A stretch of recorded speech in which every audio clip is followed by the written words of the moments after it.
How I outwitted the Promised Neverland kids on the Out Sky Circus puzzle game. I'm not as smart as I'm not as smart as Emma, Norman, and Ray. I'll probably never be as smart as them, no matter how old I get. That's why I did fancy my chances of finding them during hide and seek. For January 5th to February 11th, the Sky Circus Sunshine 60 observation deck in Tokyo held in collaboration with the Promised Neverland, which brought the exhibit limited time goods and original drink menu items to the observation deck. The biggest draw, however, was a puzzle game challenge that was devised by Scrap, the same folks behind the upcoming The Promised Neverland Team Escape Room that will open in March. The setup behind the puzzle game was simple. I had to solve puzzles to find out where the Promised Neverland kids were hiding in the game of hide and seek. Like this one. Puzzle games, escape rooms, all this fits the setting of the Promised Neverland to a T. The story of Kaio Shirai and Posaka Yamisu's manga series is about a group of plucky preteens. Kids trying to outwit the adults in order to escape the orphanage in which they were raised. I felt a little bad I was tasted for finding the children. I don't want to be the jerk who drags them back to the orphanage, halfway during their big escape, to make it easier to swallow. I told myself this is for the training. I'm helping them for when they do the real thing. Anyway, with the first walk into the Sky Circus, I was given a map of the observation floor and a set of puzzles that will tell me the locations of Dawn, Gilda, and Peel. Various possible hiding locations were indicated with symbols like a tree, a sun, a moon, a fire, and more, and more. At each of those spots, there was a panel that you could flip off and check to see if your target was there, but most of them were red herrings. Technically, I could have just gone around every hiding spot and assembled the kids that way, but that's the fun. I decided to try my hand at the puzzles. The organizers have asked fans not to spoil the answers, and so even though the event is now done, I still feel that I should state the answers. However, I will at least give some impressions. Dawn, Gilda, and Peel's puzzles were straightforward, don't involve anything beyond basic Japanese knowledge. You follow the simple instructions and you get your answer. Finding Dawn, Gilda, and Peel gave me clues to find Norman and Ray.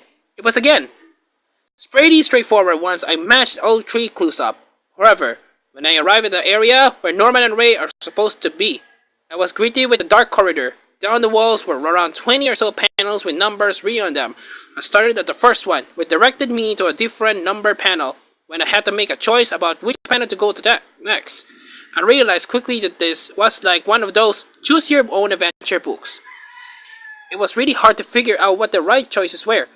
Every other options either led you on a wild goose chase or back to the start. I eventually found Norman and Ray during a process of trial and error.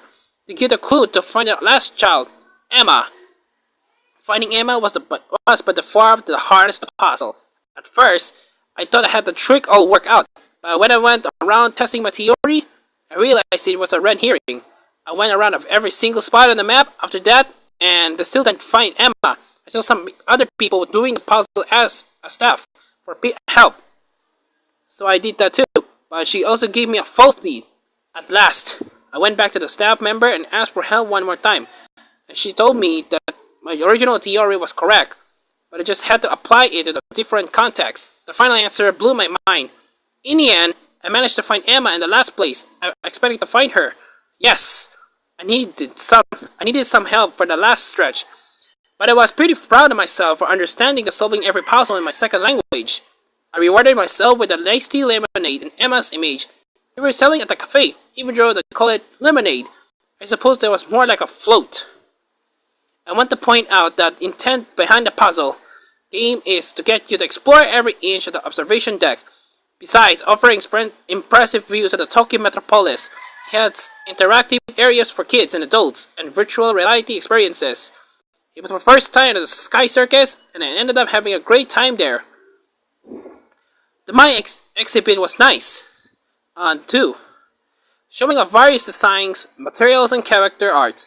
All this came free with the regular admission ticket, so we didn't have to pay anything extra just to participate in all the Promised Neverland stuff. Look at this.